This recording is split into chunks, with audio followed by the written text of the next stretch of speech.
This is Witchbase News for Friday the 10th of October 2025.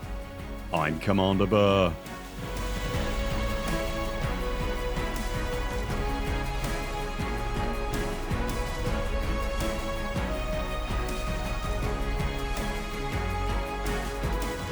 In Elite Dangerous news this week, the BGS suddenly sees wars erupting across the bubble. FDEV release new colonisation stats after 8 months of Trailblazers. Limited time anniversary Ruby Paintjobs and free Decals make a return, and we've the single biggest Elite Dangerous 3D print ever seen. If you enjoy our videos, consider subscribing to the channel and remember to ping the little bell to make sure you see all our content and community posts. And if you'd like to help support our channel, links to our Patreon and everything else are in the description below. Since Colonisation arrived in the game in February of this year, the game has seen an absolutely unprecedented explosion in the number of starports, installations, outposts and surface ports right across the southern portion of the galaxy, extending out from what used to be a 500 light year wide bubble of humanity. We'll have more on that expansion in a moment, but first, as the number of occupied systems has grown exponentially in game terms almost overnight, it seems the legacy BGS system may have had some trouble keeping up. The BGS, or background simulation tick, happens on a daily basis to shift the progress of expansions, retreats, wars and various other system states as players interact with the galaxy and each other to change those states. And whilst FDEV have made no official comment in this direction, since colonisation started it's felt very much as though the BGS system was struggling to keep up and to process those daily ticks.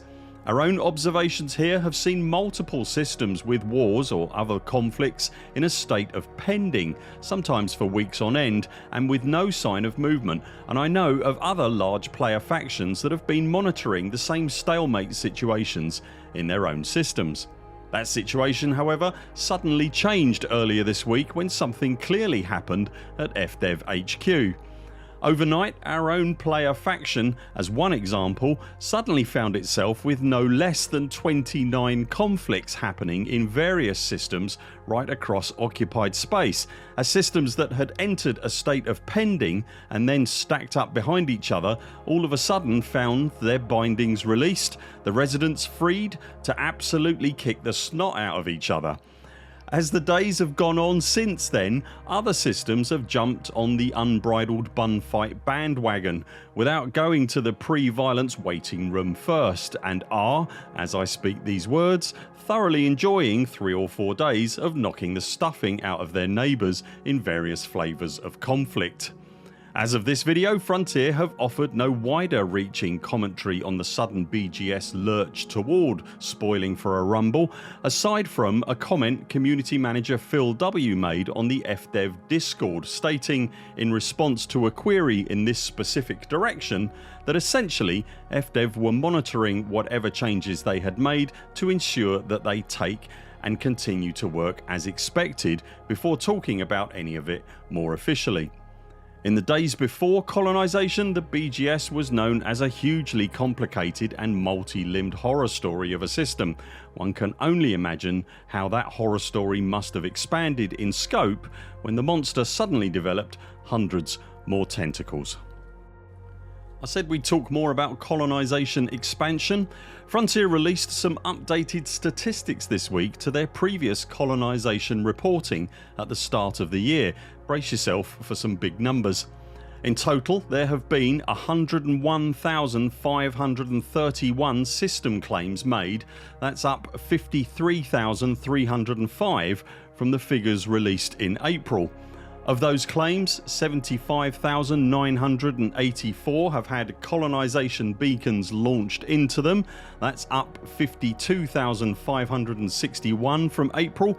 Those claims resulted in 73,825 starports and outposts being constructed. That's an increase of 26,004 Previously, FDEV reported 27,227 surface installations had been built. That number now sits at a whopping 118,703. And in total, 203,813 space installations, so factories and farms etc, have been constructed as part of the overall Trailblazers effort following the Thargoid War. If the Thargoids were looking to keep us tucked away in a quiet corner of the galaxy as a result of their invasion, I would humbly suggest that effort would seem to have largely failed at this point. Around this time last year, we were in the midst of the 40th anniversary of the Elite franchise as a whole. Yes, it's really been a year already, and to celebrate the benchmark moment, Frontier released Ruby themed paint jobs and a set of Ruby 40th anniversary decals for a limited time only.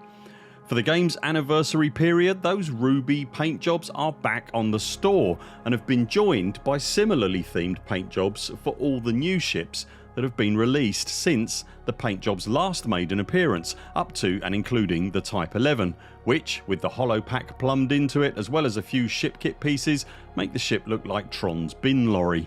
The celebratory decal pack is also back on the store, but unlike the paint jobs, which are 8,000 arcs a piece, the decals cost 0 arcs, but make sure you grab them quickly as the whole lot will disappear from the store again on the 23rd of October. If you've spent any small amount of time hanging out in the Elite Dangerous online community these last few years, then you will have almost certainly encountered 3D printed ships in one form or another. The meteoric rise of consumer owned 3D printers over the last 5 years in particular, the easy availability of printing files of the 3D models extracted from the game, and most commanders' obsession with their ships in the Elite Dangerous virtual galaxy make this an almost inevitable conclusion. Attend an Elite Dangerous live event and you'll see entire tables covered with 3D printed starships. There are a fair few 3D printed ships in this house alone, and we don't even own a printer. Normally these fantasy ships made manifest are around the size of a mobile phone, very approximately a 1 to 1000 scale model. With something like an Anaconda or an Imperial cutter, it's something that you can easily hold in your hand and it sits nicely on a shelf at home on display. If you're a player of Elite Dangerous, you'll know however that large scale objects in the Elite Dangerous universe don't stop at Anacondas and cutters. There's a number of videos on YouTube that attempt to directly compare the scale of objects in Elite Dangerous in an attempt to really get the scale differences across. Perhaps the most well known is the Elite Ship Scale Video 2021 edition on the Preferred Image channel, which I've linked to below, and I'd highly recommend giving that a look if you haven't seen it. Ordinarily then, if you're planning to 3D print one of Elite's bigger objects, I mean something genuinely huge like, say, an Imperial Interdictor capital ship, then you'd have to scale down the ratio somewhat to make sure you get the model onto your shelf, right? That's certainly one approach, the other approach being making a solid argument that the problem is with the shelf and not the model, and continuing to print at that same 1 to 1000 scale. And this is the approach being taken by Elite Dangerous 3D Printing Supremo, Commander Anthony Hunt. Anthony is perhaps best known for his gorgeous blueprint images of the original Elite Dangerous ships, and those blueprints are currently being updated to accommodate the current generation of ships added since 2024. However, for right now, here's a picture of Anthony with his work in progress 1 to 1000 scale majestic class Imperial Interdictor capital ship, holding a mobile phone sized Anaconda for scale comparison. When finished, the Imperial vessel should be a nugget shy of a singularly impressive 2 meters long. Anthony has been sharing progress updates on the build, which he started back in August of this year on his long-running Elite Dangerous blog, which you can find linked below, and on an Elite Dangerous Facebook group. In order to print the ship, Anthony has had to chunk it up into more easily printable sections that will fit on his 3D printer and then glue them together. In total, that's given him 42 individual pieces, which he's hoping to be able to complete in 27 prints, sometimes getting 2 or more of the chunks onto the printer bed at one time side by side. There's a time-lapse video on the blog of the printer completing just one of the 42 pieces needed in a mammoth 46-hour print, but as of the last entry to the blog there are now around 2 or 3 more prints to go, taking between 20 to 40 hours or so to complete before the completed model can finally be fully assembled. It's already an impressive achievement. Once it's finished, the ship should be quite the thing to behold. You can find links to Anthony Hunt's Elite Dangerous blog in the description below this video, where you can follow the rest of the build. And before we go today, just a quick reminder, the current community goal in the game that launched with the Type 11 Prospector finishes next week on Monday the 13th of October. If you have mined ore to turn in to ensure that you get your rewards and make the most of the inflated ore prices, make sure you do it before then. Have you seen sudden movement in your own BGS efforts? How have your colonisation efforts fared in the last 8 months? And will you be 3D printing a 2 metre long spaceship in exquisite detail? Let us know in the comments below.